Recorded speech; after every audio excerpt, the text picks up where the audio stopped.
بسم اللہ الرحمن الرحیم۔ منہج کارپوریشن جدہ برائے پروڈکشن و ڈسٹریبیوشن آپ حضرات کی خدمت میں قصص الانبیاء کا مبارک سلسلہ پیش کرنے کی سعادت حاصل کر رہا ہے۔ اب آپ اس مبارک سلسلے کا 13واں حلقہ سماعت فرمائیں۔ قید میں ڈالوں گی اور اس کو نعوذ باللہ ذلت آمیز زندگی گزارنے پہ مجبور کر دوں، اس کو میرا کہنا ماننا پڑے۔ اب اگلی حضرت یوسف علیہ السلام کی دعا سے یہ واضح ہوتا ہے کہ جب انہوں نے دیکھا تو وہاں سے معلوم یہ ہوتا ہے کہ قال رب السجن احب الی مما یدعوننی الیہ، انہوں نے کہا میرا اللہ مجھے تو پھر ایک طرف جو قید خانہ ہے وہ زیادہ بہتر ہے، ان کی طرف جو ہے مجھے گناہوں کے لیے بلا رہی ہے۔ اصل میں علماء نے لکھا کہ وجہ کیا تھی کہ جب وہ روٹی چھوٹی دعوت شعوت کھا بیٹھی حیران ہو گئیں اور دیکھ کے مجبوری امراض رضی، تو انہوں نے بھی کہنا شروع کر دیا کہ دیکھو تمہاری مالکہ ہے اور میں ایک بڑے حسب نسب کی عورت ہے، تم اپنی مالکہ کی بات مان لو، کوئی بات نہیں، تم اس سے تعلق رکھ۔ تو وہ بھی اس کے کہ بھئی آخر روٹی کھائیے، کچھ تو وہ حلال کرے نا، کچھ تو اس کی فیور کرے نا بیچارے۔ تو حضرت یوسف علیہ السلام نے کہا کہ رب السجن احب الی، لیکن یاد رکھو احب یہاں افل تفضیل ہے، لیکن اپنے معنی میں نہیں ہے، یہاں ہے اہون البلیتین کہ یا اللہ دو مصیبتیں ہیں، ایک طرف قید خانہ بھی مصیبت اور ایک طرف ان کے گناہوں کے جو ارادے ہیں وہ بھی مصیبت ہے، اور میرا اللہ اگر آپ نہیں پھیریں گے تو میں انسان ہوں، کب تک میں ان کے فتنوں سے بچوں؟ اگر آپ نے مجھے نہ پھیرا، اگر آپ نے مجھے نہ بچایا تو یہ کمال ہوتا ہے نبوت کا کہ عصمت بھی ہے لیکن خوف بھی ہے، تقاضائے بشریت بھی ہے، کیونکہ اگر وہ بشری قوتیں اور بشری خواہشات دل میں ہوں ہی نہ تو پھر مقام کیسے بنتا ہے؟ اس لیے اللہ کا پیغمبر کہتا ہے کہ مولا اگر آپ نے مجھے نہ پھیرا تو ہو سکتا ہے کہ میں بھی اس غلطی میں پڑ جاؤں اور اکن من الجاہلین، اور میں بھی جاہلوں میں سے ہو جاؤں، کیونکہ گناہ جب بھی آدمی کرتا ہے گناہ جہالت کی دلیل ہے، گناہ علم کی دلیل نہیں ہوتا۔ گناہ جب بھی ہوتا ہے تو جہالت، چاہے بندہ کتنا پڑھا لکھا کیوں نہ ہو، اس وقت گویا اس کا علم ختم ہو جاتا ہے، وہ جہالت کا مرتکب ہو۔ تو یہ ایک تفسیر مبارک ہے جو جمہور نے، علماء نے اور اکثر مفسرین نے یہ تفسیر فرمائی ہے، لیکن بعض علماء نے اس پہ ایک عجیب اشکال کیا ہے اس تفسیر پر۔ انہوں نے کہا کہ بھی یہ بات ہمیں سمجھ نہیں ہے، کیونکہ قرآن یہ کہتا ہے کہ فلما سمعت بمکرہن، کہ جب بی زلیخا کو یا امرأۃ العزیز کو ان کے مکر کے بارے میں پتہ چلا، لفظ ہے مکرہن۔ اچھا آگے یہی آپ لفظ ابھی قرآن کی آیت پڑھیں کہ وَإِلَّا تَصْرِفْ عَنِّي كَيْدَهُنَّ، کہ میرا مولا اگر آپ نے ان کے مکر کو، قید بمعنی مکر، اگر ان کے مکر کو آپ نے نہ پھیرا تو ہو سکتا ہے کہ میں بھی الجھ جاؤں۔ وہاں بھی لفظ قید ہے، پہلے لفظ مکر ہے۔ اور جب یوسف علیہ السلام کو پروانہ ملے گا آزادی کا تو آگے جا کے انشاءاللہ ہم قرآن میں پڑھیں گے کہ جب پروانہ آزادی کا ملا تو حضرت یوسف علیہ السلام نے کہا کہ نہیں میں تو نہیں جاتا جیل سے باہر۔ انہوں نے کہا کیوں؟ ان کا ما بال النسوۃ اللاتی قطعن ایدیہن ان ربی بکیدہن علیم۔ آپ نے فرمایا پہلے تحقیق کرو جو میرے اوپر الزام لگائے ان عورتوں کے بارے میں جنہوں نے ہاتھ کاٹے تھے، ان کے مکر کے بارے میں کیا فیصلہ کیا۔ ان ربی بکیدہن علیم، تو لفظ قید یا لفظ مکر یاد رکھو، مکر یا قید کا معنی کیا ہوتا ہے؟ جیسے قرآن دوسری مقام پہ کہتا ہے انہم یکیدون کیدا واکید کیدا، اور اسی طرح قرآن تیسری جگہ کہتا ہے وَإِذْ يَمْكُرُ بِكَ الَّذِينَ كَفَرُوا لِيَقْتُلُوكَ، مکر۔ اسی طرح قرآن کہتا ہے وَيَمْكُرُونَ وَيَمْكُرُ اللَّهُ وَاللَّهُ خَيْرُ الْمَاكِرِينَ۔ تو اب بات کو سمجھیں کہ مکر کا معنی ہوتا ہے کہ کسی خفیہ طریقے سے کسی کو نقصان پہنچانا یا کسی چیز کا بڑے خفیہ انداز سے کہ دوسرے کو پتہ نہ چلے، مکر تو تب ہے اگر پتہ چل جائے تو پھر مکر کیا ہوا؟ اگر پتہ چل جائے تو پھر تو مکر نہیں ہوا. مکر کا تو معنی یہ ہوتا ہے کہ جیسے کفار مکہ نے میٹنگ کی کہ اللہ کے پیغمبر کے بارے میں فیصلہ کریں، کیا کریں؟ انہوں نے کہا جی بھی ایسا کرتے ہیں کہ یا تو حضور صلی اللہ علیہ وسلم کو مدینے سے نکال دیں. خفیہ میٹنگ کر رہے ہیں، کسی کو پتہ نہیں، صرف اپنے سردار اکٹھے ہیں. انہوں نے کہا یار یہ بات تو اچھی نہیں ہے، نکال دیں گے تو حضور تو جہاں جائیں گے ساری دنیا ان کے ساتھ تابع ہو جائے گی، وہ تو بڑا لشکر لے کے حملہ کر دیں.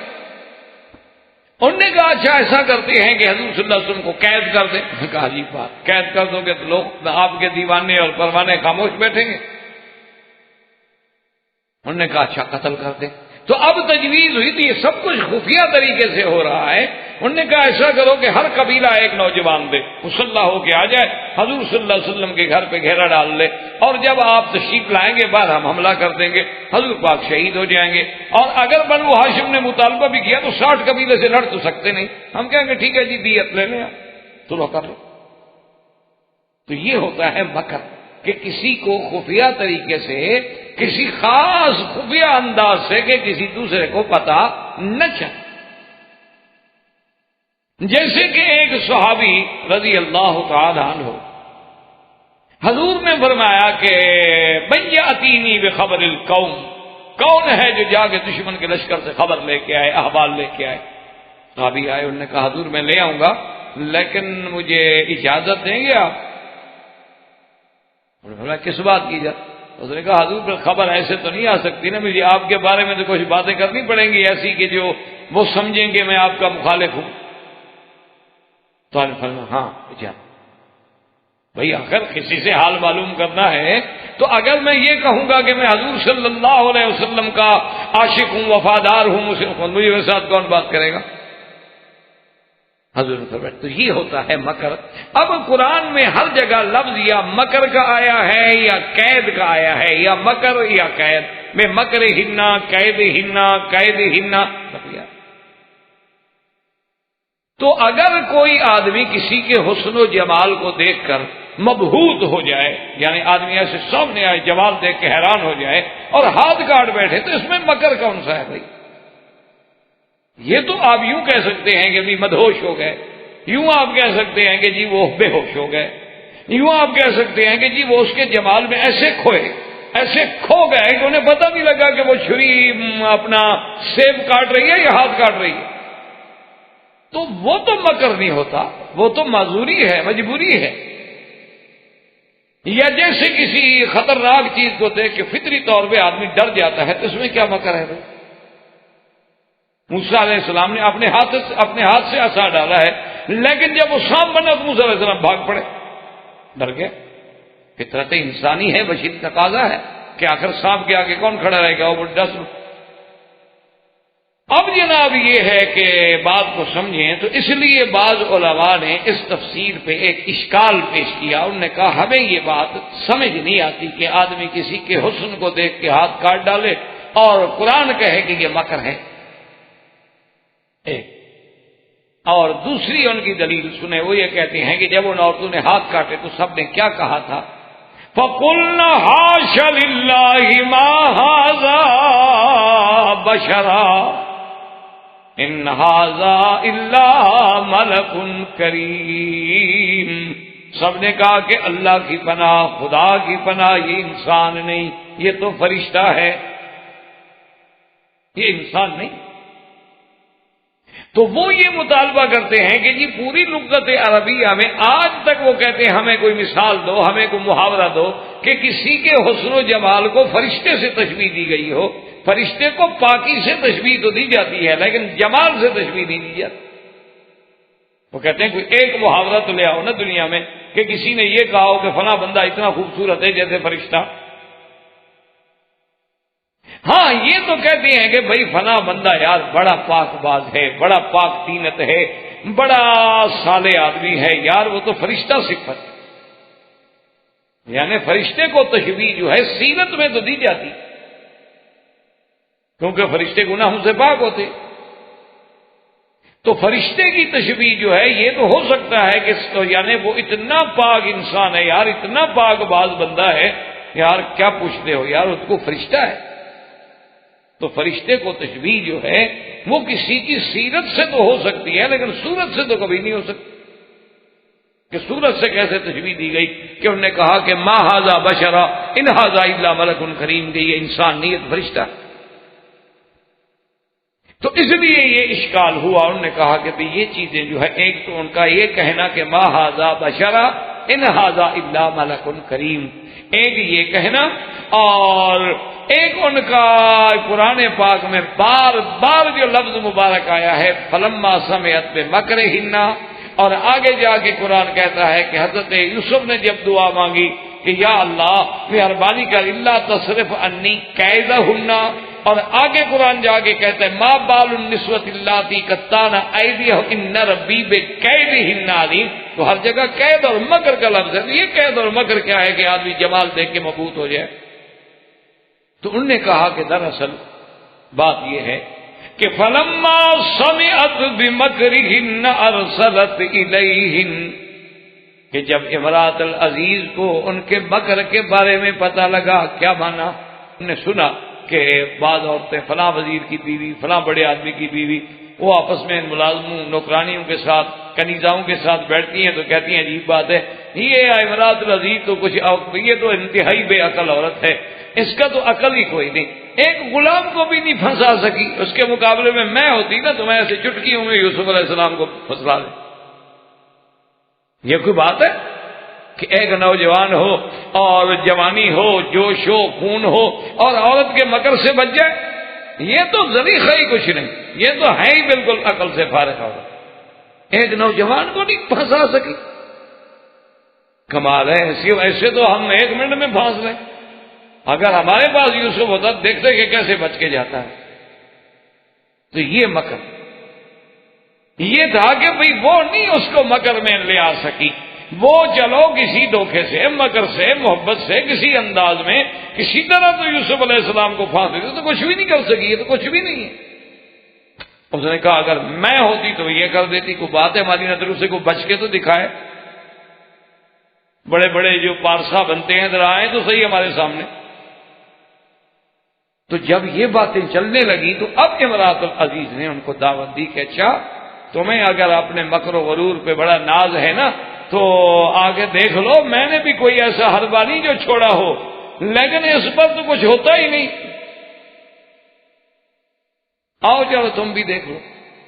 تو یہ بھی امرات العزیز کا ایک مکر تھا۔ کیا مانا؟ کہ بظاہر تو دعوت دے رہی ہے، پارٹی کر رہی ہے، کھانے کھلا رہی ہے، بڑے اہتمام ہے، استقبال کر رہی ہے، اندر سے تو ذلیل کرنا چاہتی ہے ان کو، اندر سے تو ان کو بتلانا چاہتی ہے کہ جو تم مجھ پر الزام لگاتی تھی نا کہ میں نے ایک ملازم سے یہ کرا، او دیکھو چلو بچاؤ، تم بھی اپنے آپ کو بچاؤ۔ تو یہ بھی مکر تھا۔ اور قرآن جو کہتا ہے نا وَقَطَّعْنَ أَيْدِيَهُنَّ، کہ وہ زنان مصر جو تھی وہ ہاتھ کاٹنے بیٹھ گئی، تو ان علماء نے کہا ہے کہ یہ ان کا ہاتھ کاٹنا جو ہے یہ بھی مکر تھا۔ ہاتھ کاٹنا جو ہے یہ مدہوش نہیں ہو گئی تھی، یہ بھی مکر تھا۔ جیسے آپ نے دیکھا نا آج کل 14ویں صدی کے عاشق بھی محبوبہ کو خط لکھتے ہیں خون نکال کے، آپ نے دیکھا بہت سارے لوگ ہوتے ہیں نا جی وہ خون نکال کے خط لکھ دیتے ہیں کہ جی ہم نے خون سے خط لکھا ہے آپ کو۔ تو یہ جو خون نکال رہی تھی یہ بھی مکر تھا کہ پہلے تو اپنے ناز انداز لباس اور جناب ان کا سنگار اور پھر مصر کا سنگار، وہ تو دنیا کی ایک تہذیب ہے۔ حتیٰ کہ امام شافعی جیسا پاک آدمی، اللہ اس کی قبر پہ کروڑوں رحمتیں فرمائے، انہوں نے بھی اپنی کتاب الام میں لکھا ہے کہ من لم یتزوج امرأة مصریہ، کہ جس شخص نے مصر کی عورت سے شادی نہیں کی اس نے عورت دیکھی ہی نہیں۔ وہ کہتا ہے کہ باقی ملکوں میں جتنے لوگ ہیں وہ محض تکمیل تو ہے، کہہ سکتے ہیں ہم کہ ان کے گھروں میں عورتیں ہیں، لیکن اس کو صحیح معنی میں عورت کو انہوں نے نہیں دیکھا، عورت اصل اگر ہے تو مصر کی ہے۔ یہ امام شافعی جیسا آدمی لکھ بیٹھا، اتنا بڑا پاک آدمی، انہوں نے آخری شادی وہیں فرمائی تھی نا، اور وفات بھی وہیں ہوئی، آپ کی قبر بھی وہیں ہے مصر میں۔ امام شافعی بہت بڑا آدمی تھا، اللہ اس کی قبر پہ کروڑوں رحمتیں فرمائے۔ اور اگر یہ دیکھا جائے تو یہ سرزمین حرم جس میں آپ بیٹھے ہیں یہ بھی تو ان لوگوں نے آباد کی نا. حضرت اسماعیل کی بیوی بھی تو مصر سے تھی, وہ بھی تو مصر سے شادی کر کے لے آئے. تو اس سرزمین کی آبادی میں بھی ان کا بڑا ہاتھ ہے.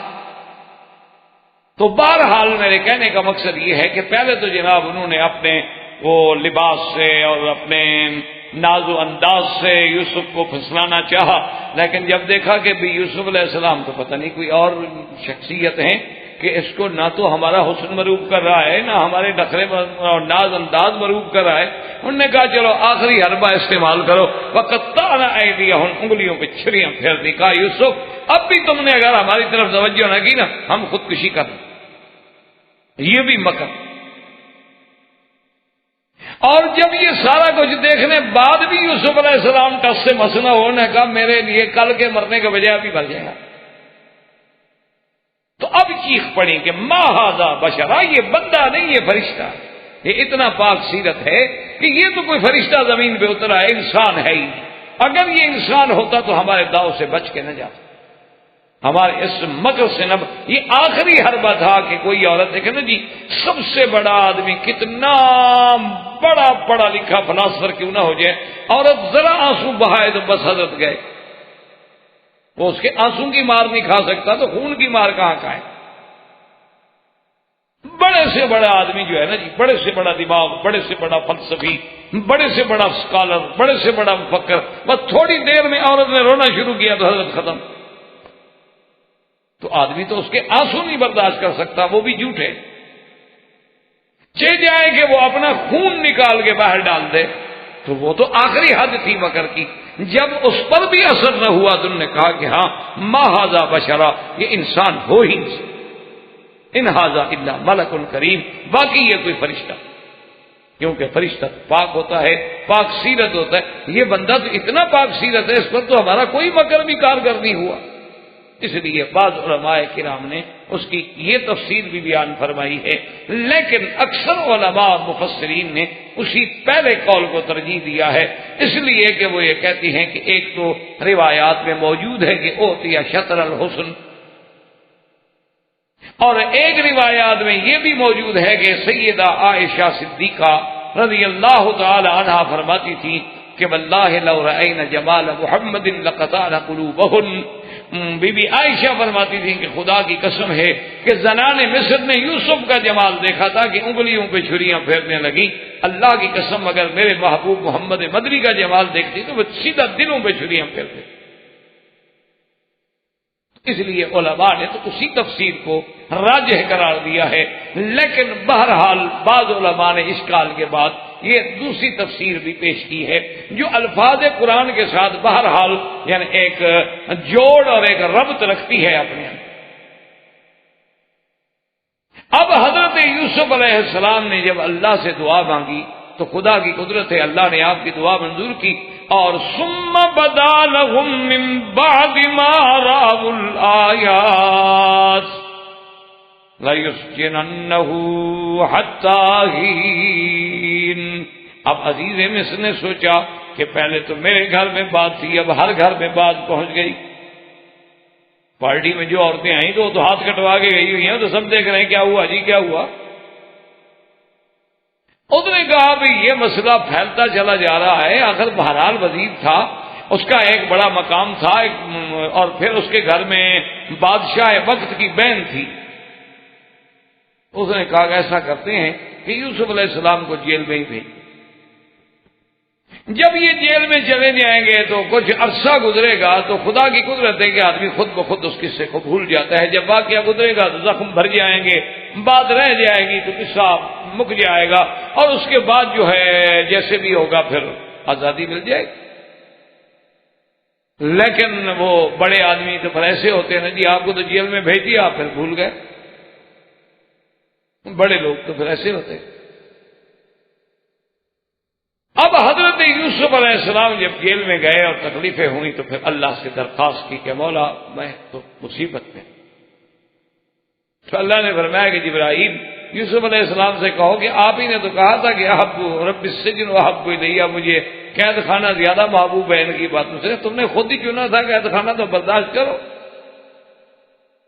اسی لیے حضور صلی اللہ علیہ وسلم کا حکم ہے کہ جب بھی بندہ دعا مانگے تو کہے العفو والعافیہ، کہ اللہ عافیت، اللہ عافیت عطا فرما. یہ نہ کہے کہ اللہ میاں اچھا بڑی مصیبت سے بچا لے، کوئی چھوٹی دے دے، کبھی نہ.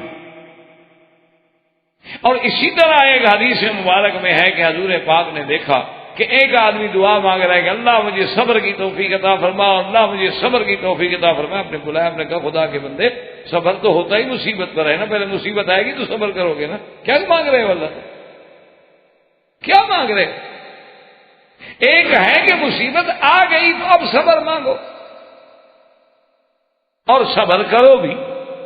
ایک ہے کہ خود آدمی کہے کہ جی مجھے اللہ صبر کی توفیق عطا فرما اور صبر کی توفیق عطا فرما. اس کا مطلب ہے کہ تم مصیبت مانگ رہے ہو، اللہ سے جب بھی مانگو العفو والعافیہ، اللہ سے معافی مانگو اور عافیت مانگو، کیونکہ اللہ تبارک و تعالی کسی بندے کو کسی ابتلا میں نہ ڈالے. کوئی چھوٹی سی بات بھی ہو تو انسان بڑا ضعیف ہے، بڑا عاجز ہے، وہ برداشت نہیں کرتا. اس لیے ہمیشہ العفو والعافیہ مانگنا چاہیے. اور اسی سے قرآن پاک کے ان واقعات کی روشنی میں علماء نے فرمایا کہ دیکھ لو کہ 4000 سال پہلے ان کی تمدن و تہذیب کا یہ عالم ہے کہ پہلے تو جناب سارے بڑے بڑے لوگوں کی بیویاں بن سنور کے آ رہی ہیں یوسف کو دیکھنے کے لیے، پھر یوسف کو الجھانے کے لیے ہاتھ کاٹ رہی ہیں، اور پھر خود عزیز مصر کی بیوی اعتراف کر رہی ہے کہ میں نے پھسلانے کی کوشش کی ہے، وہ تو گناہوں سے بچا ہوا تو بچ گیا، اس نے تو کوئی ارادہ نہیں کیا. ان سب کے بعد جیل میں حضرت یوسف کو بھیجا جا رہا ہے، جیل میں حضرت یوسف علیہ السلام کو بھیجے جا رہے ہیں. اور یہی آج ہو رہا ہے، وہی تہذیب جاہلیت، وہی جاہلیت اولا جو تھی وہ آج بھی ہمارے ہاں رائج ہے. آج بھی اللہ تبارک و تعالیٰ معاف کرے، جیل میں وہی جاتا ہے جو بیچارہ مظلوم ہے، غریب ہے، جس کے کوئی آدمی ساتھ دینے والا نہیں، جو قانون کو ہاتھ میں نہیں لے سکتا. جیسے کہ کسی نے کہا کہ قانون تو ایک مکڑی کا جالا ہے، طاقتور اس کو توڑ ڈالتا ہے اور کمزور اس میں الجھ جاتا. تو اس وقت کی تہذیب کا یہ عالم تھا. یوسف علیہ السلام جب جیل میں پہنچ گئے، اللہ کی شان دیکھیں کہ جب یوسف علیہ السلام کو جیل میں بھیجا گیا تو اسی دنوں میں، بالکل عین انہی دنوں میں 2 آدمی اور بھی جیل خانے میں بھیجے گئے. جیسے یہ شاہی محل سے گئے تھے وہ بھی شاہی محل سے آئے. ایک جو تھا وہ تو تھا ساقی بادشاہ کا، یعنی وہ ان کے بار کا انچارج تھا، پلانے والا. اور ایک جو تھا وہ ان کے کچن کا انچارج تھا، مطبخ کا انچارج تھا. یہ دونوں آدمی تھے. اصل میں ان دونوں کو دشمنوں نے خرید کیا تھا کہ کسی طرح بادشاہ کو زہر دیا جائے، بادشاہ کو کسی طرح زہر دیا جائے. کہ اتنا عرصہ ہو گیا بادشاہ ہے، اور اس کے بعد مخالفین نے فیصلہ کیا، انہوں نے ان 2 آدمیوں کو خریدا، ایک ساقی کو خریدا اور ایک مطبخ کے انچارج کو خریدا کہ یا تو خوراک میں بھی زہر ڈال دو، اور اگر وہاں سے بچ جائے تو پھر پینے پلانے میں بھی زہر ڈال دو، جان چھٹے.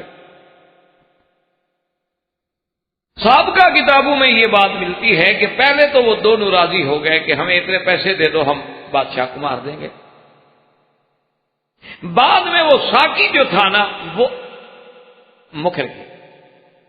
اس نے کہا اس سے کہ بھائی میں نہیں سازش میں شریک ہوتا، اتنا میں رعایت کرتا ہوں کہ بادشاہ کو میں بتاؤں گا نہیں تمہاری سازش، لیکن میں شریک نہیں ہوتا. نہ تو میں اپنے اس پینے میں ملاؤں گا، اس کے مشروبات میں ملاؤں گا کوئی چیز، اور نہ میں اس مسئلے میں شریک.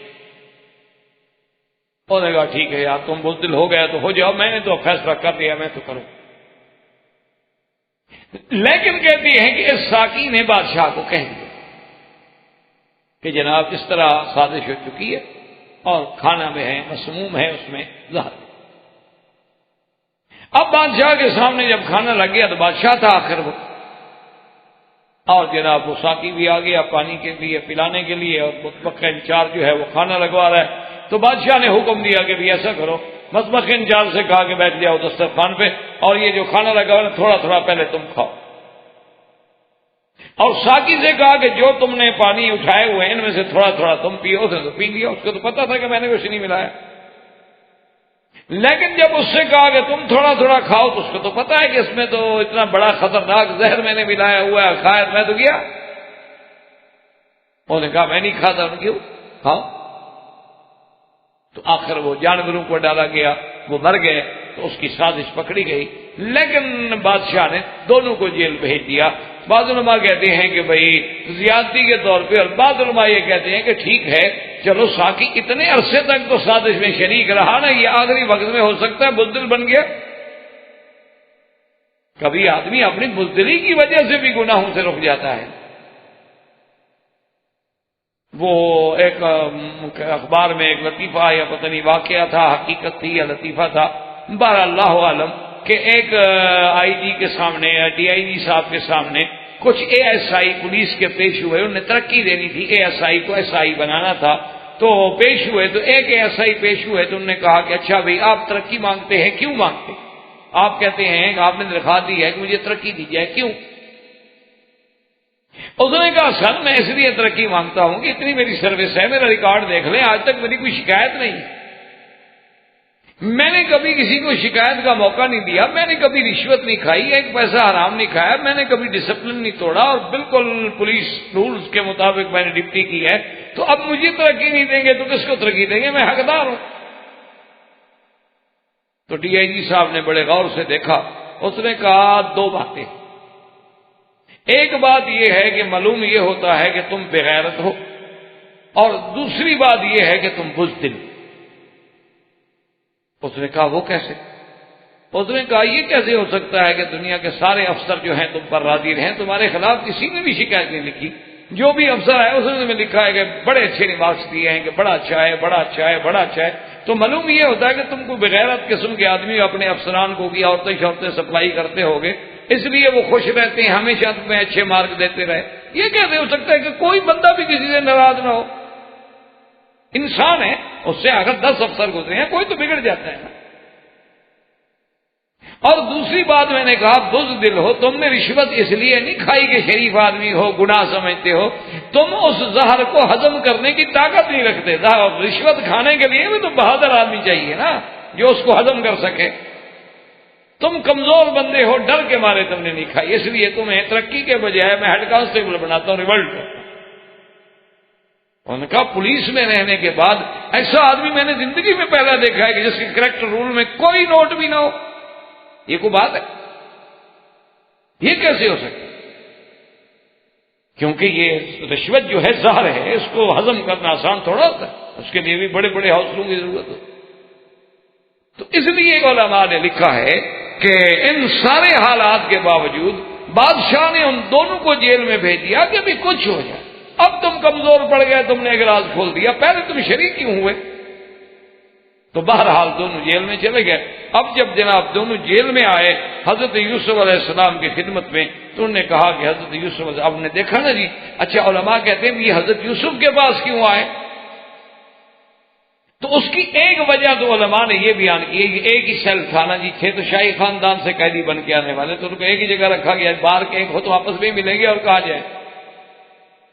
اور بعض علماء نے یہ لکھا کہ یوسف علیہ السلام کا جمال، یوسف علیہ السلام کا حسن، یوسف علیہ السلام کی سیرت و کردار، اور جیل میں آ کر بھی عبادت اور اللہ کے ساتھ لگاؤ، اللہ کا ذکر، اور کسی کے ساتھ بھی برائی نہ کرنا، ہر بندے کی خبر گیری کرنا، کوئی بیمار ہے عیادت فرما رہے ہیں، کوئی رو رہا ہے تسلی دے رہے ہیں، ہمدردی کر رہے ہیں اس کے ساتھ، یہ چیز جو تھی اس نے ان کو مجبور کیا کہ وہ یوسف علیہ السلام کے گرویدہ ہو گئے، اور کبھی کبھی آ کر یوسف علیہ السلام سے عجیب عجیب باتیں بھی پوچھا کرتے تھے اور یوسف صاحب بھی بتا دیتے۔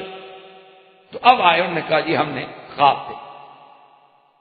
وَدَخَلَ مَعَهُ السِّجْنَ فَتَيَانِ قَالَ أَحَدُهُمَا إِنِّي أَرَانِي أَعْصِرُ خَمْرًا وَقَالَ الْآخَرُ إِنِّي أَرَانِي أَحْمِلُ فَوْقَ رَأْسِي خُبْزًا تَأْكُلُ الطَّيْرُ مِنْهُ نَبِّئْنَا بِتَأْوِيلِهِ إِنَّا نَرَاكَ مِنَ الْمُحْسِنِينَ۔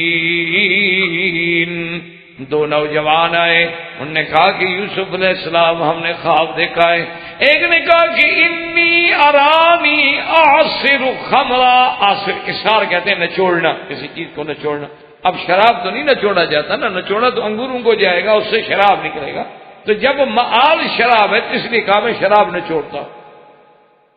انی ارانی اعصر خمرا، کہ میں ان چیزوں سے نچوڑ کے بادشاہ کے لیے جام شراب تیار کر رہا ہوں.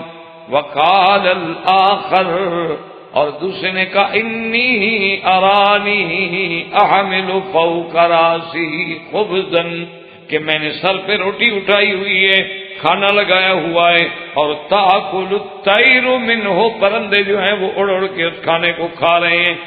نبئنا بتاویلہ انا نراک من المحسنین، کہ یوسف علیہ السلام آپ مہربانی کر کے ہم دونوں کے خواب کی تعبیر بتلائیں. اچھا، اس میں بھی علماء کے دو قول ہیں. بعض علماء یہ فرماتے ہیں انہوں نے خواب شاب دیکھا ہی نہیں تھا، ایسے بات بنائی کہ چلو یوسف علیہ السلام کا امتحان تو کر. اور بعض علماء کہتے ہیں کہ نہیں، انہوں نے خواب دیکھا. اب حضرت یوسف علیہ السلام نے فرمایا، انہوں نے کہا کہ ٹھیک ہے، بڑی اچھی بات ہے. قال لا یاتیکما طعام ترزقانہ الا نبأتکما بتأویلہ قبل ان یأتیکما ذالکما مما علمنی ربی انی ترکت ملت قوم لا یؤمنون باللہ وهم بالآخرة هم كافرون واتبعت ملة آبائي إبراهيم وإسحاق ويعقوب ما كان لنا أن نشرك بالله من شيء ذلك من فضل الله علينا وعلى الناس ولكن أكثر الناس لا يشكرون يا صاحبي السجن أأرباب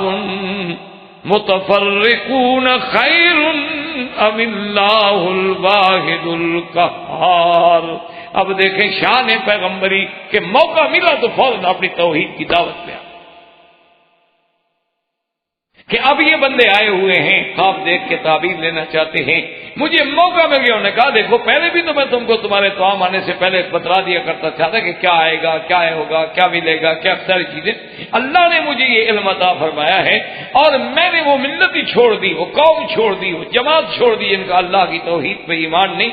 اور میں تو ابراہیم، اسحاق اور یعقوب کی پیروی کرنے والا آدمی ہوں. اور ان سب کا دین کیا تھا؟ ما کان لنا نشرک باللہ. اور پھر اس کے بعد دیکھیں جناب کتنے پیار سے اللہ کا پیغمبر تبلیغ. یاد رکھیں کہ دعوت دینا جو ہے، کسی کو دین کی دعوت دو تو اس کا بھی اسلوب ہے. ادعو الی سبیل ربک بالحکمت والموعظۃ الحسنہ، کہ بڑی حکمت کے ساتھ، دانائی کے ساتھ، موعظہ حسنہ کے ساتھ کسی کو بلائیں. اگر آپ کسی کو فوراً سختی سے کہیں گے، ڈانٹیں گے تو بات کون سنے گا؟ آج کے دور میں تو بچہ اولاد بات نہیں سنتی تو کوئی دوسرا کیا.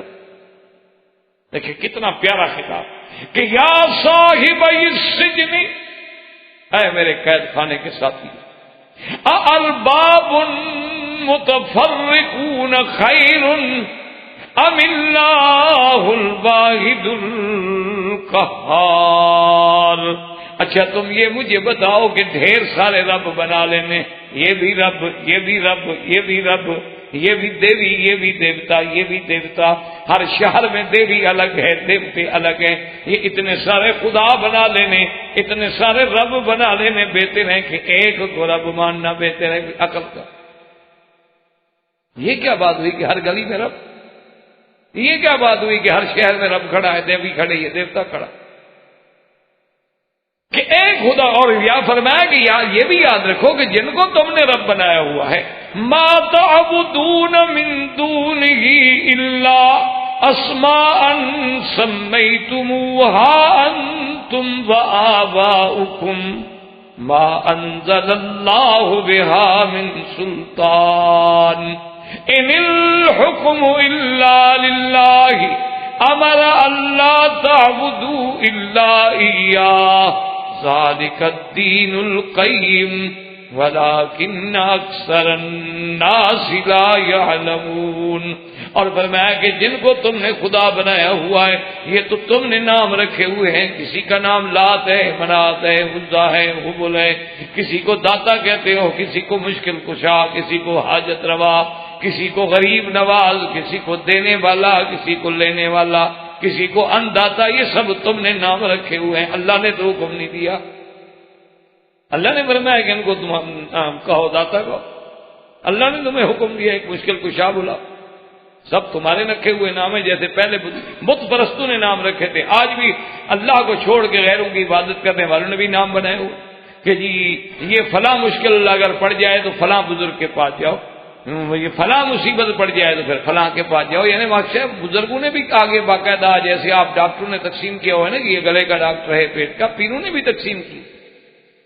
ان کے بھی ماشاءاللہ مختلف کام ہوتے ہیں. عورت بیمار ہو تو پھر فلاں پیر کے پاس جاؤ، اور جانور بیمار ہو تو پھر فلاں پیر کے پاس لے جاؤ. اور بعض پیر تو ماشاءاللہ سانپوں کے بھی پیر ہیں. آپ کے انڈیا میں مزار ہے، وہاں سانپ کٹھے ہوتے ہیں. انا للہ و انا الیہ راجعون. اللہ ہدایت دے. اب تو دعا کر سکتے ہیں اور تمہارے پلے میں کوئی. تو ساری آپ نے دعوت کی، توحید کا سبق دیا. سبق دینے کے بعد پھر ان کو خواب بتایا کہ یا صاحب السجن اما احدکما فیسقی ربہ خمرا وَأَمَّا الْآخَرُ فَيُسْلَبُ فَتَأْكُلُ الطَّيْرُ مِنْ رَأْسِهِ.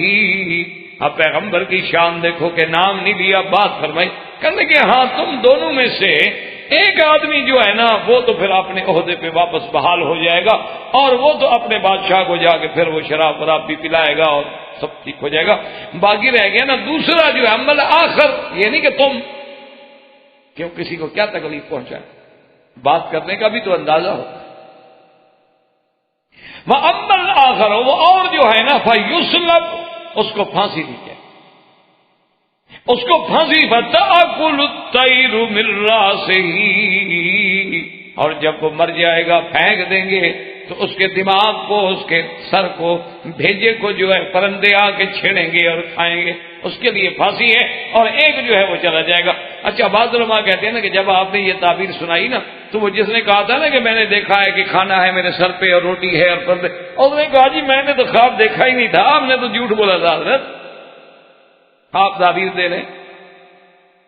تو اب اللہ کے پیغمبر نے فرمایا قضی الامر الذی فیہ تستفتیان.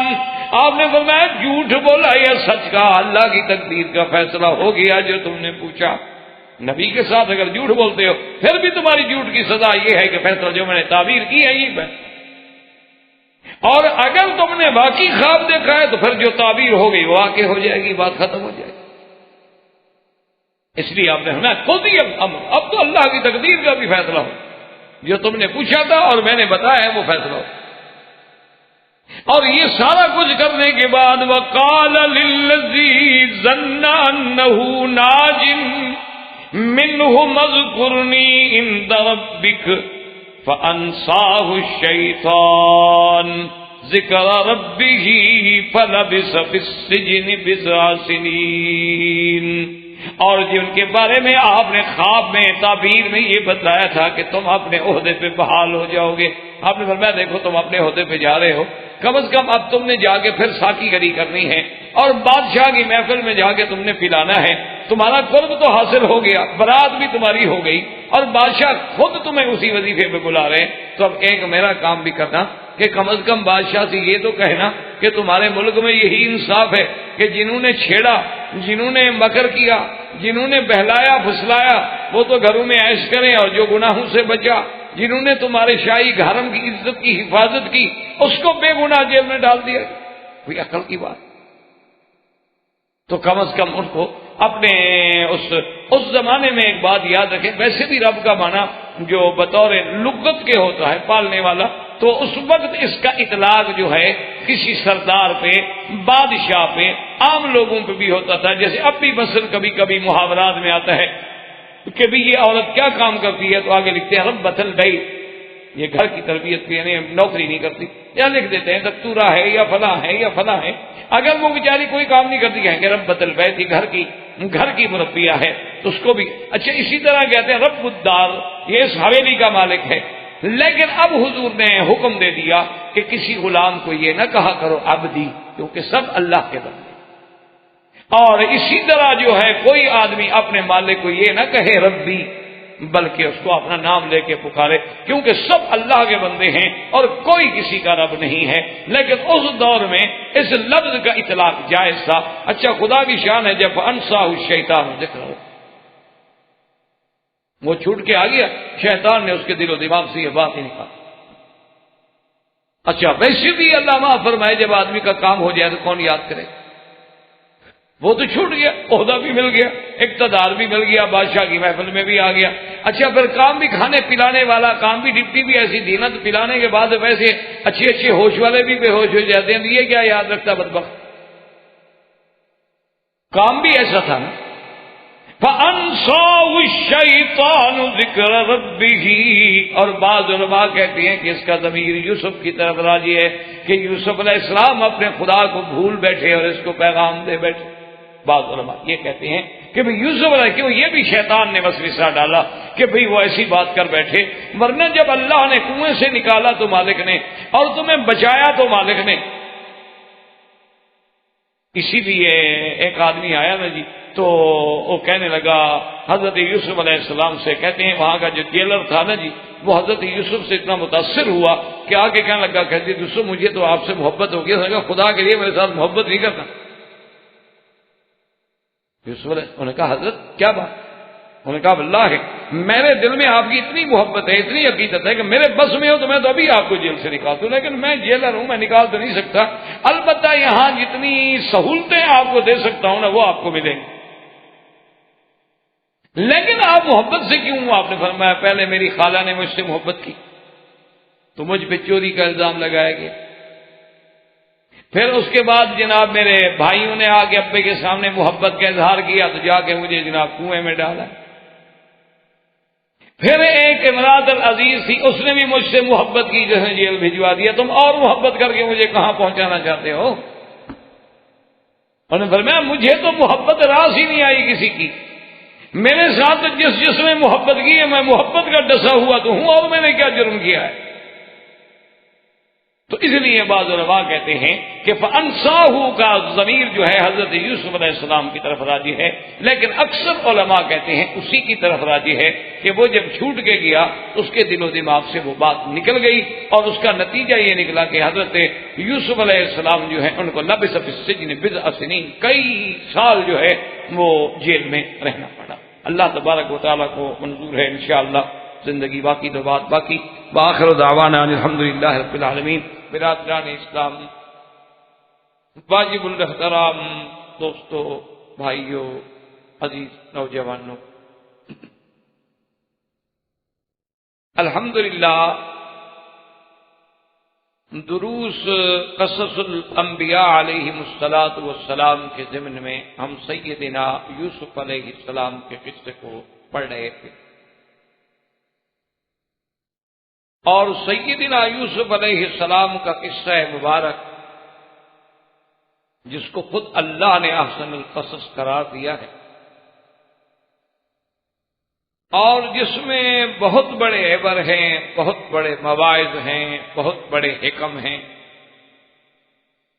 سیدنا یوسف علیہ السلام کا قصہ مبارک اس مقام پہ ہم نے تقریباً چھوڑا تھا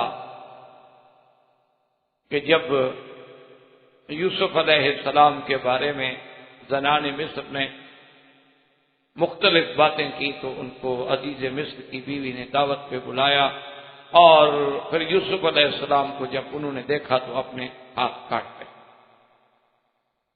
تو اب امراۃ العزیز کو ایک بات کہنے کا موقع ملا کہ یہ وہی شخص ہے جس کے بارے میں تم مجھے اپنے گھروں میں محفلوں میں بدنام کرتی ہو کہ میں ایک غلام کے حسن کا شکار ہو چکی ہوں، تم نے کیا کیا؟ بہرحال میں نے کوشش کی لیکن اس نے میری بات نہیں مانی، اور اگر یہ اسی بات پہ اڑا رہا تو پھر اس کو سزا بھگتنی ہوگی، کیونکہ وہ صاحب اقتدار تھی عزیز کی بیوی۔ اب زنان مصر نے ہر قسم قسم کے پھر ہتھ کنڈے استعمال کیے یوسف علیہ السلام کو پھسلانے کے لیے. تو یوسف علیہ السلام نے اللہ سے دعا مانگی کہ یا اللہ مجھے مہربانی فرما کہ ان کے اس ظلم سے بچا لے. یہ جس طرف مجھے بلانا چاہ رہی ہیں اس سے تو پھر وہ جیل جانا بہتر. عورتوں کے قید سے، عورتوں کے جال میں پھنسنے سے تو پھر وہ جیل کی جو زندگی ہے وہ بہتر. اور ساتھ یہ شان پیغمبر ہے، حالانکہ اللہ کے نبی معصوم ہوتے لیکن یہ عظمت شان پیغمبر ہے کہ کہتے ہیں کہ اللہ تصرف انی کیدہن، کہ میرے اللہ اگر آپ نے ان کے اس جال مکر کو نہ پھیرا مجھ سے، ہو سکتا ہے میں بھی بشر ہوں، انسان. یہ تواضع ہے اور مقام بشریت کا تقاضا. اللہ تبارک و تعالی نے سیدنا یوسف علیہ السلام کی دعا سن لی اور عزیز مصر نے یہ بیٹھ کے فیصلہ کیا کہ بھئی بہرحال، حالانکہ عزیز مصر جانتا تھا کہ یوسف علیہ السلام تو معصوم ہیں، بے گناہ ہیں، لیکن چونکہ اب ایک بات چل نکلی تھی مصر میں اور بڑے گھروں میں ہر وقت اسی بات کا چرچا تھا، تو اس بات کو ختم کرنے کے لیے انہوں نے یہ سوچا کہ بہتر یہ ہے کہ کچھ عرصے کے لیے یوسف علیہ السلام کو ہم جیل بھیج دیتے ہیں. جب انہیں جیل بھیج دیا جائے گا تو یہ معاملہ جو ہے خود بخود ٹھنڈا ہو جائے گا اور لوگ چپ ہو جائیں گے. اگر وقت گزرنے سے زخم بھر جاتے تو یوسف علیہ السلام کو بغیر کسی جرم کے اور بغیر کسی گناہ کے انہیں جیل میں بھیج دیا. یعنی اس سے جہاں ایک طرف یوسف علیہ السلام کی مظلومیت تو دوسری طرف اس دور کے سرمایہ دار اور برسر اقتدار لوگوں کی ذہنیت کا بھی پتہ چلتا ہے کہ جانتے ہیں بے گناہ ہے. یعنی عزیز مصر خود کہہ چکا ہے اپنی بیوی سے کہ تمہاری غلطی ہے، یوسف علیہ السلام تو بے گناہ ہے. یہ جانتے ہوئے کہ بے گناہ ہے لیکن ہماری عزت میں چونکہ بات ہو رہی ہے لہذا جیل بھیج دو. تو اس لیے علماء نے لکھا ہے کہ اقتدار پہ بیٹھنے کے بعد یہ کھیل نئے نہیں ہے، یہ بہت پرانا. یہ اقتدار کی کرسی ایسی چیز ہوتی ہے کہ اس پہ بیٹھنے کے بعد پھر بہت کم لوگ ہوتے ہیں جن کی اللہ حفاظت فرماتے ہیں، ورنہ وہ انصاف پہ قائم نہیں رہتے. اب جب یوسف علیہ السلام جیل میں بھیج دیے گئے تو ان کے ساتھ دو آدمی اور بھی اسی زمانے میں اسی وقت میں تقریباً جیل میں آئے. ایک بادشاہ ریان کا ساقی تھا اور ایک اس کے مخبز کا یعنی باورچی خانے کا کچن کا انچارج. اس کی وجہ یہ تھی کہ ان دونوں نے اصل میں مل کے سازش کی تھی کسی سے پیسے لے کر بادشاہ کو زہر دینے کی. سازش میں دونوں شریک تھے لیکن بعد میں کچھ گھبرا گیا. وہ ساقی جو تھا جس کی ذمہ شراب پیش کرنا تھا وہ کچھ گھبرا گیا لیکن طباخ نے کھانے کے اندر زہر ملا دی اور جب کھانا چن لیا گیا دسترخوان پہ لگ گیا بادشاہ جانے لگا تو ساقی کہنے لگا کہ کھانے میں زہر.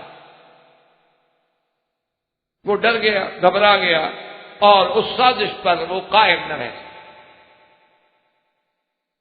اور یہ سوچا کہ اچھی بات یہ ہے کہ میں اس راز کو کھول دوں بجائے اس کے کہ اور کوئی کھولے. تو مجھے ایک تو یہ ہے کہ میں بچ جاؤں گا، دوسرا ہو سکتا ہے مجھے انعام و اکرام سے بھی نوازا جائے کہ میں نے اینڈ ٹائم بتا کے بادشاہ کی جان بچا لی. تو بادشاہ نے حکم دیا اور جو مطبخ کا انچارج تھا اس نے کہا کہ نہیں، ساقی نے شراب میں زہر ملائی. بادشاہ نے حکم دیا کہ شراب سے ساقی کو پلایا جائے اور کھانے سے اس باورچی کو کھلایا. اب اس نے تو پی لیا، اس کو تو پتا تھا کہ شراب اس میں کوئی زہر شار نہیں ہے، لیکن جب اسے کہا گیا ابھی تم کھانا کھاؤ تو اس نے انکار کر دیا. جب اس کھانے کو کسی جانور کے آگے ڈالا گیا وہ مر گیا تو تسلی ہو گئی، یقین ہو گیا کہ اس میں زہر ہے. لیکن بادشاہ نے یہ مناسب سمجھتے ہوئے کہ بھی سازش میں تو دونوں شریک تھے، ایک آدمی آخر وقت میں صرف اظہار کر رہا ہے ورنہ پہلے تو دونوں اس میں رازدان تھے، دونوں کو جیت پہ. اب جب وہ دونوں تیل میں آ گئے اور یہ باتیں کتاب تلمود میں بھی، تورات میں بھی اور کتب سابقہ کے روایات میں بھی باتیں موجود ہیں کہ یوسف علیہ السلام جب جیل میں گئے تو انہوں نے تو جیل کو ایک قسم کی مسجد بنا دی، کیونکہ جب اللہ والا ایک اللہ کا پیغمبر تو صبح و شام درس، تبلیغ، دعوت، ذکر، عبادت، اور ایسا ماحول بن گیا کہ ہر آدمی جو تھا جیل کا وہ دیوانہ ہو۔ اسی طرح تاریخ میں اب بھی یہ بات موجود ہے کہ عطا اللہ شاہ بخاری رحمۃ اللہ علیہ امیر شریعت جن کا لقب تھا، انگریزوں کے زمانے میں انہیں جیل میں بھیجا گیا تو شاہ جی رحمۃ اللہ علیہ صبح کے وقت میں قرآن شریف پڑھتے تھے، اور اتفاق سے وہ بارک جو تھی جس میں شاہ صاحب کو رکھا گیا تھا وہ سپرنٹینڈنٹ جیل جو ہے اس کی کوٹھی کی دیوار کے ساتھ ملتی تھی، باہر کی طرف کوٹھی تھی، اندر کی طرف بارک تھی، کیونکہ بڑے بڑے جو اہم قیدی ہوتے تھے ان کو خصوصی طور پر سیلوں میں رکھا جاتا تھا۔ تو اس کی بیگم جو ہیں اس انگریز سپرنٹینڈنٹ جیل کی بیوی جو تھی، تو وہ کبھی کبھی صبح کے ٹائم پہ جب اٹھتی تو اپنے لان میں اس کے پھول وول لگے ہوئے تھے تو وہ صبح اٹھ کے ذرا چلتی واک شاک کرنے کے لیے، تو کانوں میں آواز جب آتی تو دیوار کے ساتھ کان لگا کے کھڑی ہو جاتی، اور شاہ جی تو اپنا اندر جیل میں بیٹھے پڑے، انہیں تو نہیں پتا کہ کوئی آدمی سن رہا ہے ادھر سے، وہ تو اوپر جیسے اس مسجد میں اوپر روشن دان ہے، اونچے اونچے روشن دان ہوتے ہیں کہ چلو ہوا شوا کا گزر ہو جائے، لیکن کوئی جیلی قیدی جو ہے وہ نکل۔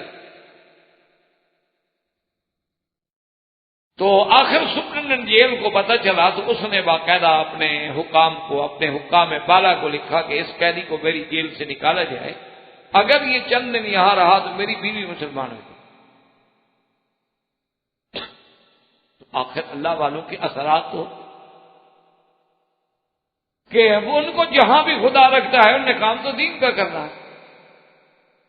تو یوسف علیہ السلام کے بھی ایسے اثرات مرتب ہوئے کہ یہ بات بھی روایات میں موجود ہے کہ سپرنٹینڈنٹ جیل آیا اور اس نے کہا کہ حضرت یوسف یہ تو میرے بس میں نہیں ہے کہ میں آپ کو جیل سے نکال دوں، لیکن بہرحال اندر جتنی آرام، سہولت اور آپ کے لیے میں خدمت کر سکتا ہوں اس میں کوتاہی نہیں کروں گا، مجھے تو آپ سے انتہائی محبت۔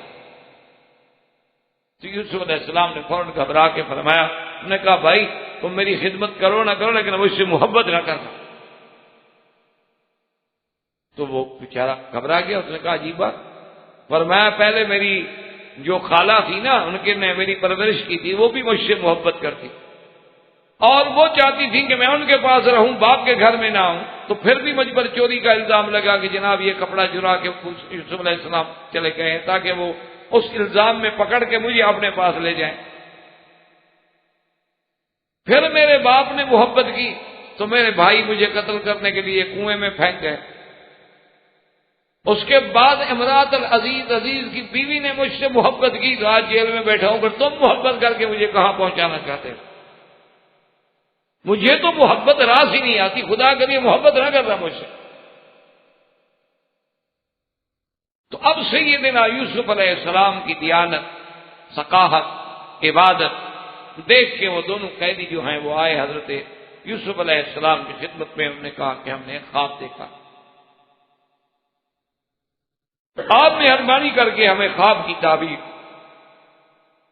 ایک نے کہا کہ میں نے تو یہ خواب دیکھا ہے کہ انی ارانی آصر خمرا، یہ خمر جو ہے مجازن کہہ دیا گیا ہے، ورنہ خمر شراب تو نہیں نچوڑا جاتا، نچوڑا تو اس سے کشید کیا جاتا ہے انگور سے اس کا پانی، پھر وہ جا کے شراب بنتا ہے، لیکن معال تو اس کا شراب ہی ہے نا، اس لیے اس نے کہہ دیا کہ میں شراب نچوڑتا ہوں، ورنہ شراب تو نہیں نچوڑا جاتا۔ اور میں جام میں شراب کشید کر رہا ہوں، اور دوسرے نے کہا جی میں نے یہ دیکھا ہے کہ میرے سر کے اوپر کھانا ہے، روٹیاں رکھی ہوئی ہیں، بہت بڑا لگن ہے، اور پرندے جو ہیں وہ روٹیاں میرے سر سے کھا رہے ہیں۔ حضرت یوسف علیہ السلام نے فرمایا کہ اچھا کوئی بات نہیں، تم جانتے ہو کہ تمہارے پاس جو بھی تو عام بات ہے اس سے پہلے بھی میں تمہیں خبر دے دیا کرتا ہوں، بتا دیتا ہوں، حالانکہ وہ تو خواب نہیں ہوتا، یہ تو خواب ہے۔ اور اس کی وجہ کیا ہے یہ بھی بتلا دیا کہ بھئی اس کی وجہ یہ ہے کہ میں نے اس قوم کو جو اللہ پر ایمان نہیں لے آتے اور آخرت پر ایمان نہیں لے آتے میں اس ملت کو چھوڑ چکا ہوں۔ اور صرف یہ نہیں کہ اللہ نے مجھے ایسی باتوں کی توفیق دی ہے، بلکہ میں نے اپنے آبا سیدنا ابراہیم، سیدنا اسحاق اور سیدنا یعقوب علیہ السلام کی اتباع کی۔ اس لیے علماء نے لکھا ہے کہ یہ پہلا موقع ہے کہ جب ابراہیم حضرت یوسف علیہ السلام نے اپنے باپ دادے کا ذکر کیا، ورنہ اس سے پہلے کبھی آپ نے یہ بات نہیں۔ اور پھر ذکر بھی ایسے کیا کہ جو سب سے بڑا شان والا تھا اس کا نام پہلے لیا، ورنہ آپ تو یعقوب کے بیٹے تھے، اور یعقوب علیہ السلام حضرت اسحاق کے بیٹے تھے، اور حضرت اسحاق حضرت ابراہیم کے بیٹے تھے، تو آپ کا پہلا تعلق تو حضرت یعقوب سے بنتا ہے۔ لیکن قرآن فرماتا ہے کہ وَاتَّبَعْتُ مِلَّةَ آبَائِي ابراہیم، پہلے ابراہیم کا نام کیوں؟ سب سے بڑی شان تو ان کی۔ وَإِسْحَاقَ وَيَعْقُوبَ، پھر اسحاق کا نام لیا، یعنی ترتیب جو ہے الٹ تھی۔ اس کو محاورات مصطلحات علماء میں کہتے ہیں کہ من الاعلی الی الادنی، کبھی ہوتا ہے من الادنی الی الاعلی، کہ کبھی تو آدمی اوپر سے شروع کرتا ہے، بڑے سے شروع کرتا ہے، پھر چھوٹے پہ آتا ہے، اور کبھی یوں ہوتا ہے کہ آدمی چھوٹے سے شروع کرتا ہے اور بڑے تک۔ اور اس بات پر بھی اللہ تبارک و تعالیٰ کی شان دیکھیں اور پیغمبر کی عظمت دیکھیں کہ اللہ کا نبی جیل میں، لیکن قید خانے میں جو موقع مل گیا بات کہنے کا کہ دو آدمی ہیں عقیدت مند ہو کے میرے پاس آئے ہیں، تو یہ ایک فرصت ہے، ایک موقع ہے، میں اس موقع کو کیوں ضائع، تو فوراً اپنی اللہ کی توحید کی دعوت کہ یا صاحب السجن اارباب متفرقون خیر ام اللہ الواحد القہار، کہنے لگے میرے قید کے ساتھیو، اچھا یہ بتاؤ بہت سارے رب بہتر ہوتے ہیں یا ایک؟ کیوں تم تو خود بادشاہ کے ملازم رہ چکے ہو، سردار ایک اچھا ہوتا ہے یا 8 سردار اچھے ہوتے ہیں، 10 سردار اچھے ہوتے ہیں، ادھر بلا رہا ہے ادھر بلا رہا ہے ادھر بلا رہا ہے ادھر بلا رہا ہے، یا ایک سردار اچھا ہو کہ آدمی نے اسی ایک کی بات سننی ہے، ایک کی بات ماننی ہے، اسی کے احکام پہ چلنا۔ یعنی ایک بات تو عقل کا بھی یہ تقاضا ہے کہ جب 10 سردار ایک بندے کے ہوں، غلام ایک ہو اور سردار 10 ہو، انار ایک ہو اور بیمار 100 ہو، یہ تو عقلی طور پر بھی واضح بات ہے کہ ایسی بات پہ اصولی بات ہے کہ 10 خدا نہیں اچھے ہوتے، اگر 2 خدا بھی ہوں تو عالم کا نظام تباہ ہو جائے، چھ جائے کہ کوئی 10 خدا مانے یا 3 خدا مانے یا کروڑوں دیوی دیوتا مانے۔ یہ تو عقلی دلیل دی، اور اس کے بعد فرمایا دلیل نقلی بھی دی کہ ما تعبدون من دونہ الا اسماء سمیتموها انتم وآباؤکم ما انزل اللہ بها من سلطان، اور یہ جو تم نے خدا بنا رکھے ہیں کہ کہیں لات ہے، کہیں حبل ہے، کہیں عزا ہے، کہیں ودن ہے، کہیں سواعن ہے، کہیں یغوثا ہے، کہیں یعوقا ہے، کہیں نصرا ہے، تم لوگوں نے نام رکھے، تم لوگوں نے بنا رکھا ہے کہ اس خدا سے ہم نے خیر مانگنی ہے اور اس سے شر مانگنا ہے، یہ یزدا ہے اور یہ اہرمن ہے، یہ نور کا خالق ہے اور یہ ظلمت کا خالق ہے، یہ خیر کا خالق ہے اور یہ شر کا خالق ہے، یہ کیا تم نے نام بنا رکھے؟ عجیب بات ہے، کوئی دلیل ہے تمہارے پاس، کوئی حجت ہے، کوئی برہان ہے؟ اس لیے ہمیشہ یاد رکھو کہ اس کے لیے کوئی دلیل نہیں۔ ان الحکم الا للہ امر اللہ تعبدوا الا ایاہ ذالک الدین القیم ولکن اکثر الناس لا یعلمون، صرف اللہ کا حکم، اور یاد رکھو آپ نے فرمایا اس کا حکم ہے کہ ماں سوا اس کے کسی کی عبادت جائے، لیکن اکثر لوگ جو ہیں وہ جاہل ہیں، وہ نہیں جانتے، اور اللہ کے ساتھ غیروں کی بھی عبادت کرتے ہیں، کبھی قبروں پہ سجدے کرتے ہیں، کبھی مردوں کو سجدے کرتے ہیں، کبھی زندوں کو سجدے کرتے ہیں، شخصیت پرستی بھی کرتے ہیں، مردہ پرستی بھی کرتے ہیں، بت پرستی بھی کرتے ہیں، کوئی سورج کا پجاری ہے، کوئی چاند کا پجاری، یہ کیا بات؟ یعنی اس سے ایک سبق ملا کہ داعی حق جو ہوتا یعنی دعوت دینے والے کا یہ کام ہے کہ جب بھی موقع ملے پھر اپنی دعوت کو وہ نہ بھولے، فوراً سب سے پہلے اپنی دعوت کی بات۔ اسی لیے علماء کہتے ہیں کہ آدمی یہ نہ دیکھتا رہے ایک موقع مل گیا ہے، اللہ تبارک و تعالیٰ نے ایک ذریعہ بنایا ہے، ایک آدمی آپ کی طرف کسی حال میں متوجہ ہو گیا ہے، آپ اپنی بات تو کریں، آپ اپنی دعوت اس کے سامنے رکھیں۔ اور دوسرا یہ ہے کہ اسلوب دعوت دیکھیں، اللہ تبارک و تعالیٰ کے پیغمبر نے ایسی بات جو ہے کیسے بیان فرمائی کہ وہ قید میں بیٹھے ہیں لیکن کہتے ہیں یا صاحب السجن، تم تو میرے قید کے ساتھی ہو گئی، تم تو میرے دوست ہو، تم تو میرے صاحب ہو، ہم تو کٹھے اس مصیبت میں پڑے ہوئے ہیں۔ یہ نہیں کہتے کہ بھئی تم تو کافر ہو، تم تو غیر اللہ کی پوجا کرنے والے ہو، یہ بات نہیں کہا۔ بڑا اسلوب ہے، انداز ہے، بیان ہے۔ اور اس لیے کہ جب دعوت پیغمبرانہ کے مطابق، جب اسلوب کریمانہ کے مطابق آپ کسی سے بات کریں گے تو وہ بات اصل، اور وقت ضائع کرنے کا معنی یہ ہوتا ہے کہ اللہ نے جو آپ کو فرصت مہیا کی تھی آپ نے ضائع کر۔ اس لیے حضرت جلندری رحمۃ اللہ علیہ، حضرت محمد علی جلندری رحمۃ اللہ علیہ جو ختم نبوت کے ایک بڑے عظیم رہنما گزرے، وہ فرمایا کرتے تھے کہ ایک دفعہ میں اسٹیشن پہ آیا، اس دور میں سادہ وقت تھا، کہتے ہیں کہ میں نے 2 آنے یا پتہ نہیں 4 آنے کی ایک چائے کی پیالی خریدی اور 4 آنے کا ایک رس خریدا، ایک کیک خریدا کہ بھئی اب گاڑی کا ٹرین کا آنے کا وقت ہے، اب یہی ناشتہ ہے، وہ ٹھیک ہے تو لے لیا اور میں نے ناشتہ کیا، ناشتہ کر کے چل پڑا۔ فرماتے ہیں کہ راستے میں مجھے خیال آیا کہ محمد علی تم نے تو ناشتہ کر لیا، اپنا پیٹ بھی بھر لیا، ختم نبوت کے جو تم سپاہی ہو اور ختم نبوت کے کاز تمہارا مشن ہے اس کے لیے تم نے کیا کیا؟ فرماتے ہیں کہ فوراً میں نے اپنا جو ساتھ میرا چھوٹا سا بیگ تھا کھولا، اس میں سے ایک کارڈ نکالا، اس وقت جوابی کارڈ ہوتے تھے، 3 پیسے کا ایک کارڈ ہوتا، جوابی کارڈ بھی نکالا اور اس پر ختم نبوت کا ایڈریس بھی لکھا ہوا تھا، وہ لایا اور وہ جو کینٹین والا تھا، کیفیٹیریا والا، میں نے کہا کہ میرے بھائی یہ ختم نبوت کے مجلس کا ایک کارڈ ہے، اگر کبھی قادیانیت کے بارے میں کوئی بات ہو، مسئلہ پوچھنا ہو، کوئی مشکل پیش آئے تو ہمیں اسی پر 1-2 سطر کا خط لکھ کے بھیج دے۔ فرماتے ہیں میں دے کے چلا گیا، کہتے کئی سال کے بعد اسی آدمی کا کارڈ ملا کہ ہم فلاں چک کے رہنے والے ہیں، سندھ کے فلاں علاقے میں ہم رہتے ہیں، وہاں مرزائیوں نے، قادیانیوں نے اپنے مبلغ بھیجے ہیں اور اتنا زور لگایا ہے کہ کئی لوگ جو ہیں قادیانی بن گئے، تو آپ نے مجھے کارڈ دیا تھا، میں آپ کو مطلع کر رہا ہوں۔ مولانا فرماتے ہیں کہ ہمیں کارڈ ملا، ہم نے اسی وقت بیٹھ کے فیصلہ کیا، مولانا لال حسین اختر کو بلایا، مولانا محمد حیات صاحب کو بلایا اور بڑے بڑے علماء جو اس مسئلے پر ماہر تھے اور اس مسئلے پر اتھارٹی تھے، ان سب کو لے کر ہم اس بستی میں پہنچے، جلسے کیے، تقریریں کی، مرزائیوں کو دعوت مناظرہ دی۔ وہ جب آئے تو شکست کھا گئے اور جن لوگوں کو مذبذب ہو گئے تھے یا قادیانی ہو گئے تھے، اللہ نے پھر ان کو اسلام نصیب فرمایا۔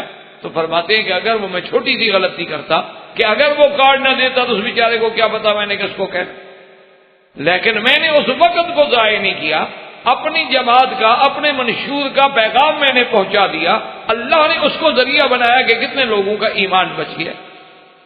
اس لیے ہمیشہ اس بات کو یاد رکھا کریں۔ یہ آج کل ہماری جدید تہذیب جو ہے نا جی، اس میں کچھ یہ ہو گیا ہے کہ دیکھو جی ہم تو مولوی صاحب کو ملنے گئے تھے اور مولوی صاحب نے تو اپنی تکلیف شروع کر دی، یار ان مولویوں کو کہ پتہ نہیں بیماری لگی ہوئی ہے کیا لگا ہو، یہ بات نہیں ہوتی، بلکہ ان پر شرعاً ذمہ داری ہوتی ہے کہ آپ میرے پاس آئیں، کسی بہانے سے آئے ہیں تو بات سنیں گے، پتہ ہے ویسے تو آپ نہ سنتے میری بات۔ اس لیے اللہ کے پیغمبر نے اپنی جیل کی زندگی کو سامنے نہیں رکھا، فوراً توحید کا سبق پڑھا اور اس کے بعد ان کو تعبیر کہ یا صاحب السجن اما احدکما فیسقی ربہ خمرا واما الاخر فیسلب فتأکل الطیر من رأسہ قضی الامر الذی فیہ تستفتیان۔ حضرت یوسف علیہ السلام نے فرمایا کہ میرے ساتھیو، اما احدکما، تم 2 میں سے ایک آدمی جو ہے وہ تو اپنے بادشاہ کو پھر جا کے جام پلائے گا، وَأَمَّا الْآخَرُ اور تم میں سے دوسرا جو ہے فَيُسْلَبُ فَتَأْكُلُ الطَّيْرُ اس کو پھانسی دی جائے گی اور اس کا گوشت جو ہے وہ پرندے نوچ نوچ کے کھائیں گے۔ اچھا اب دیکھیں یہاں بھی اسلوب ہے، آپ نے یہ نہیں فرمایا ابھی ساقی تم جو ہے نا تم تو کل جاؤ گے، ٹھیک چھوٹ جاؤ گے اور پھر اپنی ڈپٹی پہ بھی چلے جاؤ گے اور اپنے بادشاہ کو شراب پلاؤ گے۔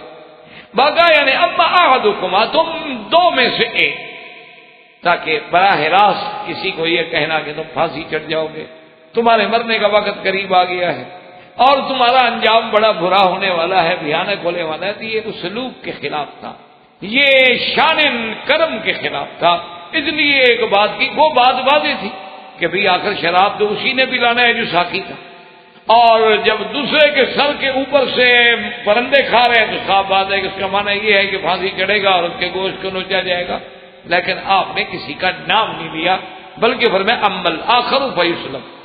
تو علماء نے لکھا ہے کہ جب آپ نے یہ تعبیر بیان فرما دی تو ان میں سے وہ دونوں جو ہے کہنے لگ گئے کہ جی ہم نے تو خواب نہیں دیکھا تھا، ہم تو بس ویسے آزمانا چاہتے تھے کہ جیل میں بڑا چرچا تھا کہ اللہ نے یوسف علیہ السلام کو بڑا خواب کا علم دیا، یہ خواب کی تعبیر مستقل علم ہے، اللہ تبارک و تعالیٰ نے یوسف علیہ السلام کو اس میں بڑی خصوصی مہارت عطا فرمائی۔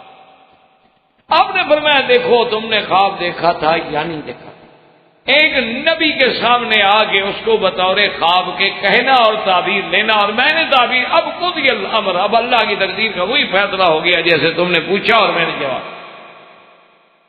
اب جب یہ بات ہو گئی وَقَالَ لِلَّذِي ظَنَّ أَنَّهُ نَاجٍ مِّنْهُمُ اذْكُرْنِي عِندَ رَبِّكَ فَأَنسَاهُ الشَّيْطَانُ ذِكْرَ رَبِّهِ فَلَبِثَ فِي السِّجْنِ بِضْعَ سِنِينَ۔ اب اللہ پاک نے فرمایا کہ جب حضرت یوسف علیہ السلام کو تعبیر کے بعد یہ بات جو تھی گمان میں آئی، خیال میں آئی کہ ان دو میں سے ایک جو ہے اس کو تو نجات ملنے والی ہے، اس کو بلایا، اس کو کہا کہ دیکھو بات یہ ہے کہ تمہیں تو بہرحال نجات مل جائے گی، تم اپنے وظیفے بھی چلے جاؤ گے، اذکرنی عند ربک۔ یاد رکھیں کہ اس زمانے میں رب جو ہے بادشاہ کو بھی کہتے تھے، رب جو ہے وہ سردار کو بھی کہتے تھے، جیسے آج بھی محاورات میں عورت کو کہتے ہیں ربۃ البیت، اسی طرح کہتے ہیں رب الدار، فلاں حویلی کا مالک۔ تو یہ لفظ جو ہے بطور بادشاہ کے، بطور مالک کے بھی استعمال ہوتا تھا، لیکن اللہ تبارک و تعالی نے جب سرکار دو عالم سیدنا محمد الرسول اللہ صلی اللہ علیہ وسلم کو بھیجا اور آپ کی شریعت چونکہ قیامت تک ہے، تو لہذا ان چھوٹے چھوٹے لفظوں کی بھی احتیاط کر دی گئی کہ بھی اب آپ کسی کو رب نہ کہیں، آپ اپنے ملازم کو عبدی نہ کہیں، کیونکہ ہر بندہ اللہ کا عبد ہے، آپ اس کو فتایا کہیں، فتات کہیں، لیکن عبدی نہ کہیں، کیونکہ یہ لفظ جو ہے اس کی نسبت صرف اللہ کی طرف ہونی چاہیے۔ تو سرکار دو عالم کے زمانے میں شریعت میں ان الفاظ کا بھی خیال کیا گیا تاکہ کوئی قیامت تک شرک میں مبتلا نہ ہو سکے، ورنہ پہلے زمانے میں یہ لفظ عام استعمال ہوتا۔ اس لیے حضرت یوسف علیہ السلام نے فرمایا کہ بھی جب تم جاؤ تو بادشاہ کی محفل میں ذرا بات یاد کرا دینا کہ بھی یوسف علیہ السلام جو جیل میں بیٹھے ہوئے ہیں کیوں، کیا جرم ہے؟ بھئی وہ تو بے قصور ہے، ان کو تو بلا گناہ کے جیل میں بھیجا گیا، لیکن بہرحال اللہ تبارک و تعالی رحمت فرمائے۔ تو اب اتنا عرصہ ہو گیا ہے اور میں جیل میں بیٹھا ہوں، تو کبھی کبھی ایسے لطیفے بھی ہو جاتے۔ وہ مثل مشہور ہے کہ ایک آدمی نے اپنے وزیر سے مذاق کرتے ہوئے اس کو جیل بھیج دیا، مذاق میں ہنسی خوشی میں کھیل رہے تھے اور وزیر سے حکم دیا کہ جیل جاؤ، جیل چلا گیا۔ اچھا وہ حکم دینے کے بعد بادشاہ کچھ ایسے مصروف ہوئے کہ ان کو بات ہی بھول گئی کہ میں نے وزیر کو جیل بھیجا تھا، حالانکہ ان کو تو مذاق میں بھیجا گیا تھا، کوئی جرم تو تھا نہیں، وہ تو صرف ایک مذاق تھی اور آزمائش تھی کہ بھی دیکھیں یہ کیسے ہماری وفاداری پہ قائم رہتا ہے۔ لیکن بادشاہ انسان ہے، بات بھول گئی اور اتنی بھولی کہ وہ جیل میں رہ گیا اور بادشاہ مر گیا، بادشاہ کا بیٹا تخت پہ آ گیا مدت کے بعد۔ جب بادشاہ سلامت کا بیٹا تخت پہ بیٹھا تو اس نے کہا کہ بھئی ایسا کرتے ہیں کہ فہرست بناؤ کتنے قیدی پڑے ہوئے ہیں اور ان میں جو چھوٹے چھوٹے جرائم والے ہیں، کوئی ایسی بات ہے، ان سب کو معاف کرتے ہیں، جیل سے نکالتے ہیں تاکہ میں اپنے خوشی میں ان کو نکالوں۔ سب کی فہرستیں بن گئی قیدیوں کو پیش کیا گیا تو وزیر صاحب جب پیش ہوئے تو رو پڑے. اس نے کہا کہ بادشاہ سلامت، اب آپ کو اللہ نے کرسی پہ بٹھایا ہے، میں تو آپ کے بادشاہ آپ کے ابا کا وزیر تھا، آپ سارے تحقیق کر لیں، فائلیں دیکھ لیں، لوگوں سے پوچھ لیں، اور مجھے ازراہ مذاق انہوں نے بھیج دیا تھا جیل میں. مہربانی کریں میرا تو فیصلہ کریں، باقی کا آپ کریں یا نہ کریں. تو خیر سنتے رہے جناب بادشاہ سلامت. اور جب آخر میں اٹھے تو کہنے لگے کہ بھائی ایسا کریں کہ سب کو چھوڑ دیں، اس کو رہنے دیں، بابو کی نشانی ہے، پڑی رہے تو بہتر. اس کو تو ابا نے بھیجا تھا نا، یہ تو وہیں رہے تو اچھی بات. تو اس لیے ایسے لطائف تو ہو جاتے ہیں کہ یوسف علیہ السلام کو بغیر کسی گناہ کے جیل میں بھیجا گیا، کوئی جرم نہیں، کوئی بات نہیں، اور کیا جانے خود بھیجنے والا کو پتا ہے کہ یوسف میں گناہ. لیکن یوسف علیہ السلام اس لیے فرمایا کہ ذرا بات یاد کرائیں بادشاہ. اب یاد رکھیں کہ قرآن میں ایک لفظ آئے کہ فَأَنْسَاهُ الشَّيْطَانُ ذِكْرَ رَبِّهِ، کہ شیطان نے بھلا دیا اس کو اپنے بادشاہ کو کہنا.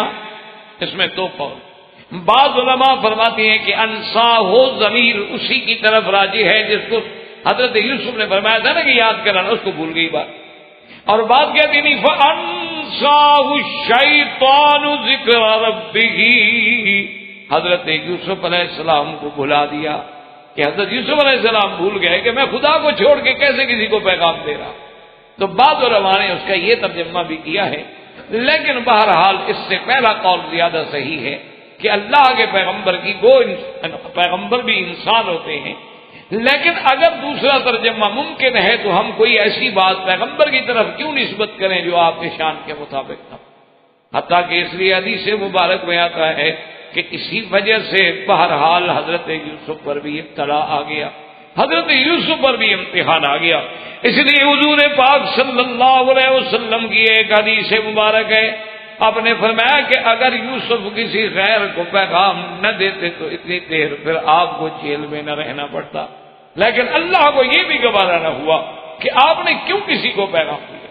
لیکن یاد رکھیں کہ شریعت کے حکم میں مسئلے کے طور پر اگر آدمی کو تکلیف ہے تو اسباب تلاش کر سکتا ہے، کہہ سکتا ہے، کوشش کرنا شریعت کے خلاف نہیں ہے، یہ ہمیشہ بات یاد رکھیں. لیکن تو نبوت کا مقام بہت بلند ہوتا ہے، انبیاء کا مقام بڑا بلند ہے. ورنہ آپ کسی کو کہیں کہ بھائی میں بے گناہ ہوں، میری سفارش کر دیں، یا میری خطا ہو گئی ہے میری مدد کر دیں، تو یہ کوئی بات شریعت کے خلاف نہیں ہے. لیکن نبیوں کا مقام، اللہ نبی کے بارے میں تو یہ بھی گوارا نہیں کرتے کہ میرے بغیر کسی کو پیغام دے، چاہے جائز بھی ہو.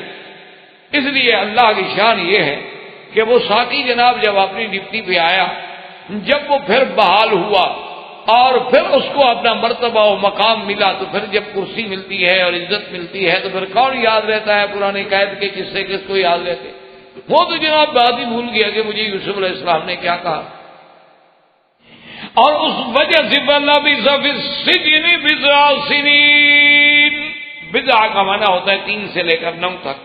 تو مفسرین کرام رحمہم اللہ تعالی علیہ فرماتے ہیں کہ تقریباً 7 سال کی مدت جو ہے حضرت یوسف علیہ السلام کو پھر جیل میں رہنا پڑا، صرف اس وجہ سے اللہ کی طرف سے اور امتحان. اسی لیے بعض روایات میں یہ بھی آتا ہے کتب متقدمہ میں کہ ایک دن یوسف علیہ السلام روئے رات کو کہ اللہ تبارک و تعالیٰ آخر قید میں کتنا آرام ہو، قید تو قید میں کتنا آدمی کو سہولت ملے، آدمی کو گھر ملے، آدمی کو خادم ملے، آدمی کو کھانے ملے، لیکن جو اس کی آزادی کو سلب کر دیا جاتا ہے کہ آپ اس کمرے سے باہر نہیں جا سکتے یا آپ اس ایریے سے باہر نہیں جا سکتے، بس یہی انسان کے لیے موت ہے. کیونکہ اللہ تبارک و تعالیٰ نے ہر آدمی کو حلال پیدا کیا ہے، آزاد پیدا کیا ہے. جب اس کی آزادی کی نعمت سلب ہو جاتی ہے تو انسان تو پھر کسی قیمت کا نہیں ہے، انسان ختم ہو جائے. حضرت یوسف علیہ السلام بھی جب بہت پریشان ہوئے، مدت کو 7 سال کو مذاق تو نہیں کہہ دینا تو بڑا آسان ہے. 7 سال زندگی کا ایک حصہ ہے، اور عین شباب میں کہ جب آدمی کی راحت کے دن ہیں، آرام کے دن ہیں، پھرنے کے دن ہیں، سیر کے دن ہیں، کھانے کے دن، اور وہ جیل میں بیٹھے ہیں یوسف علیہ السلام. تو ایک دن آپ روئے، اللہ کے آگے فریاد کی، تو اللہ تبارک و تعالیٰ نے جبریل علیہ السلام کو حکم دیا کہ میرے نبی کے پاس جائیں، یوسف علیہ السلام کے پاس، کہیں کہ اب آپ کیوں گھبرا رہے ہیں، آپ رو رہے ہیں اور معافیاں مانگ رہے ہیں، کیوں؟ آپ نے تو خود کہا تھا قال رب السجن احب الی مما یدعوننی الیہ، آپ نے تو کہا تھا کہ میرا مولا جس طرح مجھے یہ عورتیں دعوت دے رہی ہیں اس سے تو جیل بہتر ہے، تو آپ نے تو خود چنی جیل، آپ کو پسند تھی، آپ نے مانگی تھی، آپ کے مانگنے کے مطابق تو ہم نے بھیجا آپ کو جیل میں، اب آپ جیل سے تنگ آ گئے، آپ نے کیوں مانگی تھی یہ؟ اگر اس وقت آپ یہ دعا کرتے کہ یا اللہ ان عورتوں کے شر کو بھی پھیر دے اور مجھے جیل سے بھی بچا دے، تو ہم تو دونوں سے بچا لیتے، لیکن اس وقت تو آپ نے اسی لیے حکم ہے کہ خدا نہ خواستہ کسی آدمی پر مصیبت آئے تو وہ یہ نہ کہے کہ یار یہ تو بہت بڑی مصیبت ہے، اللہ میاں کوئی چھوٹی دے دو، اگر اس سے کوئی چھوٹی ہوتی تو وہ ٹھیک تھا، نہیں بلکہ مانگنا چاہیے العفو والعافیہ کہ اللہ معافی عطا کرے، نہ بڑی مصیبت ہے نہ چھوٹی مصیبت، کہ انسان تو آخر انسان ہے، وہ عاجز ہے، وہ ضعیف ہے، وہ کیسے مصائب و شدائد کا متحمل ہو سکتا ہے، اس لیے حکم دیا کہ ایسی بات جو ہے وہ تو تحمل کر ہی نہیں سکتا۔ اب جناب قرآن مجید فرماتا ہے کہ فَلَبِثَ فِي السِّجْنِ بِضْعَ سِنِينَ، اور جب یوسف علیہ السلام اللہ کے آگے روئے، اللہ نے فرمایا جبرائیل یوسف علیہ السلام کو تسلی دے دو کہ جب تم نے غیروں کو پیغام دیا تھا تو ہم نے تمہیں 7 سال کے لیے جیل میں رکھ دیا ہے، اور آج میرے آگے رونا شروع کر چکے ہو تو فکر نہ کرو، اب آپ کے باہر جانے کے دن ہم قریب لے آئیں، ہم اپنی حکمتوں سے اپنے فیصلوں سے یہ سارے مسائل جو ہیں حل کر۔ اس لیے علماء نے فرمایا کہ اگر آدمی غور کرے یوسف علیہ السلام کے بچپن پہ، یوسف علیہ السلام کے شباب پہ، یوسف علیہ السلام کی محبت اپنے باپ سے، پھر بھائیوں کا یہ واقعہ، معلوم ہوتا ہے کہ قدرت ہر مرحلے پر یوسف علیہ السلام کی تربیت کر رہے ہیں۔ آپ دنیا میں دیکھتے ہیں نا جی، آج بھی اگر کوئی بادشاہوں کے بیٹے ہیں، آج بھی اگر بڑے لوگوں کی اولادیں ہیں تو وہ اپنی اولادوں کو اسی طرح کی تربیت دیتے ہیں، انہی سکولوں میں بھیجتے ہیں، انہی کالجوں میں بھیجتے ہیں، انہی یونیورسٹیوں میں بھیجتے ہیں کہ بھئی اس کو پھر اس مقام پہ آنے کے آداب آنے چاہیے تاکہ یہ اس مقام کو سمجھ سکے، اس کے پروٹوکول کو، اس کے اسٹیٹس کو، اس کے ایڈیکیٹس کو، سب چیزوں کو یہ ذہن میں رکھ سکے، کیونکہ کل اس نے ہماری کرسی پہ بیٹھنا۔ اللہ تبارک و تعالیٰ چونکہ یوسف علیہ السلام سے اتنا بڑا کام لینے والے تھے کہ ملک مصر کا بادشاہ بنانا آپ کو مقصود تھا، تو ہر قسم کے ابتلا سے گزارا گیا، حسن و جمال کے فتنوں سے بھی گزارا گیا، عزیز مصر کے گھر میں نعم و اکرام کے فتنوں سے بھی گزارا گیا، بھائیوں کی دل شکنی سے بھی گزارا گیا، کبھی کنویں میں قید رکھا گیا، کبھی مصر کے قید خانے میں بھی بھیجا گیا، غلام بنا کے بازاروں میں بکوایا بھی گیا، چند کھوٹے سکے بھی قیمت لگوائی گئی۔ تو یہ ساری حکمتیں تھیں۔ اصل بات یہ تھی کہ اللہ تبارک و تعالی اپنے پیغمبر کو تیار فرما رہے تھے، اس کی فکری، اس کی ذہنی، اس کی جسمانی ہر لحاظ سے تربیت کاملہ ہو رہی تھی، تاکہ جب وہ کامل بن جائیں گے تو کسی غیر کے لیے کامل بنیں گے۔ اس کو محاورات عرب میں کہتے ہیں کہ سب سے پہلے انسان کو خود کمال حاصل کرنا چاہیے۔ جب آدمی خود کامل نہیں بنے گا تو کامل الغیر ہی کیسے بنے گا؟ اسی لیے علماء نے لکھا ہے کہ سرکار دو جہاں رحمت للعالمین سیدنا محمد الرسول اللہ صلی اللہ علیہ وسلم کو جو غار حرا میں، آپ کی غار حرا میں مستقل بیٹھنا، غار حرا میں جا کے عبادت کرنا، اکیلے غار میں رہنا، اب تو کہہ دینا آسان ہے نا جی، ہر جگہ بجلی ہے، کم کمیں ہیں، روشنی ہے، راتیں بھی دن بنی ہوئی ہیں، لیکن ذرا غور فرمائیں کہ آج سے 1400 سال پہلے اس وقت کیا حال، 1400 سال پہلے جب نور نہیں، بجلی نہیں، کوئی چیز، اس وقت اکیلا غار میں بیٹھنا، اور پھر سب سے پہلے اللہ اپنے نبی کو حکم دے رہے ہیں کہ قم اللیل، ساری رات جاگو، تھوڑی سی رات آرام کر لو، ساری رات میری عبادت کرو، قم اللیل الا قلیلا، ساری رات عبادت کریں مگر تھوڑا سا حصہ آرام کر لو۔ پھر اس کے بعد تھوڑی رعایت دی کہ نصفہ او انقص منہ قلیلا او زد علیہ، یا تو آپ ایسا کریں کہ آدھی رات آرام اور آدھی رات کے بعد۔ احباب کرام، اس کے بعد اب آپ اس مبارک سلسلے کی CD نمبر 14 سماعت فرمائیں۔